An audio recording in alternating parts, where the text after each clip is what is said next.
I'm meteorologist Erica Page, and we are gearing up for ski season across Northeast Ohio, and this may be a bit more of a common scene like what you see behind me, the snow machines in full effect because, well, let's be honest, Northeast Ohio doesn't always give us the snow exactly when we want it. So what exactly even goes into making some of this artificial snow? Well, you need a couple of different things. You need compressed air and pressurized water. That's what the machine is basically pushing out into our atmosphere. Why is that important? Well, we need these really tiny water droplets. The tinier the better, because then we can start to get things going in terms of that snow making process, and it helps especially make those little ice crystals that can then eventually kind of coalesce and make your beautiful snowflakes that we're used to seeing during the winter season. Well, there's a couple of factors that once you have this part of the equation done, you need a couple other things to really monitor to make sure you're actually making some of that good artificial snow.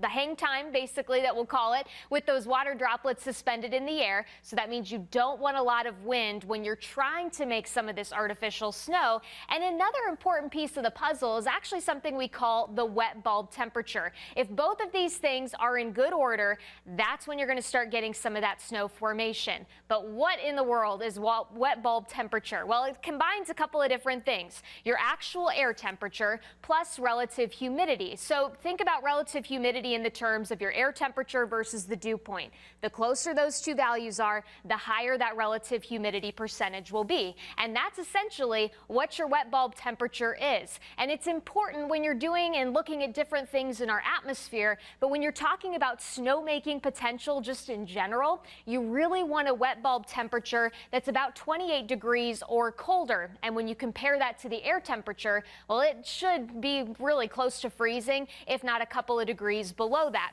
And the temperature that your wet bulb temperature puts out, well, that has a big impact on what kind of snow we could be making or what these ski places could be creating. So if you have a higher temperature, say about 19 degrees to about 28 degrees, again, we're talking wet bulb temperature, you're going to generally get a bit of a wetter snow. So with that wetter snow, you may not get quite as high amounts. So the air temperature certainly is going to have a little bit of a factor with that.